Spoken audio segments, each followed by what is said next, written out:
Unité, 5 thèmes, les défis de la vie contemporaine. Communication et actes de langage. Mon voyage en espace. Objectif de communication, raconter un événement vécu. Aujourd'hui, nous allons faire un petit tour dans l'espace. Et nous allons apprendre des choses sur tout ce que nous pourrons rencontrer. Pour quitter la Terre, nous avons besoin d'une fusée comme celle-ci. Des réacteurs permettent à la fusée de décoller et d'atteindre des vitesses très importantes. La Terre attire la fusée, comme elle nous attire nous. La Terre attire tellement la fusée qu'elle ne peut pas décoller tout droit. Elle est obligée de faire une courbe et ensuite de se mettre en orbite autour de la Terre, c'est-à-dire de tourner autour. En orbite autour de la Terre, je peux rencontrer des astéroïdes et des satellites. Les astéroïdes sont des blocs rocheux qui circulent dans l'espace et qui peuvent parfois s'écraser sur les planètes. Autour de la Terre, il y a une couche de gaz que l'on appelle atmosphère. Les étoiles filantes que tu vois dans le ciel ne sont donc pas des étoiles, mais des roches qui se consument, qui brûlent dans le ciel.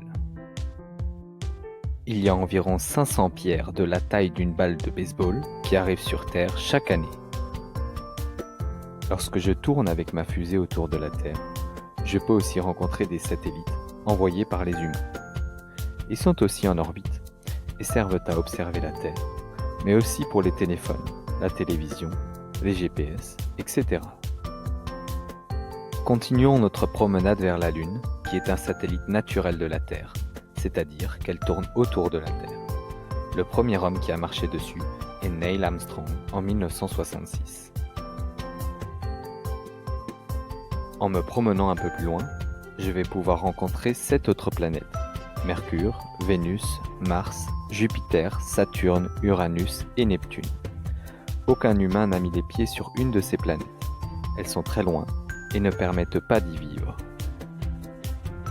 Des robots ont déjà été déposés sur Mars, et les humains ont l'intention d'y mettre les pieds un jour. Toutes ces planètes tournent autour d'une étoile, que l'on appelle le Soleil. La Terre met une année pour faire le tour du Soleil. Il n'y a pas d'air dans l'espace, et il y fait très très froid. Il n'est donc pas possible d'y aller sans combinaison. Le Soleil et les planètes forment le système solaire. Ce système solaire est dans une galaxie qui s'appelle la Voie lactée, et où il y a des milliards d'étoiles, comme le Soleil. Nous sommes ici.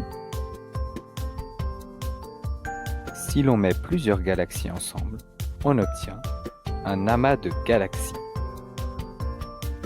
Enfin, tout ce qui existe, et même le temps et l'espace, forment l'univers. Les distances entre les galaxies, les étoiles et les planètes sont inimaginables. Pour aller sur Mars, il faudrait de 6 à 9 mois, avec la technologie que l'on a maintenant. Pour atteindre Jupiter, 6 ans, et Saturne, 7 ans. Autant dire qu'il est impossible d'atteindre d'autres galaxies. Il reste énormément de choses à découvrir sur l'univers, et tu peux continuer à rechercher d'autres informations. Peut-être qu'un jour, ce sera toi qui découvriras de nouvelles choses. Unité, 5 thèmes, les défis de la vie contemporaine. Communication et actes de langage. Mon voyage en espace. Objectif de communication, raconter un événement vécu. Salut Driss, c'est quoi ça? C'est un petit tour dans l'espace. Comment peut-on quitter la Terre? Grâce à une fusée, les astronautes quittent la Terre. Les étoiles filantes sont-elles des étoiles? C'est faux. Il y a environ 500 pierres dites astéroïdes qui arrivent sur la Terre chaque année. Les satellites servent à protéger la Terre des pierres. Notre univers se compose de plusieurs planètes tournent autour du Soleil. C'est le système solaire. Dans l'espace, on rencontre des astéroïdes et des satellites. Comment appelle-t-on notre galaxie?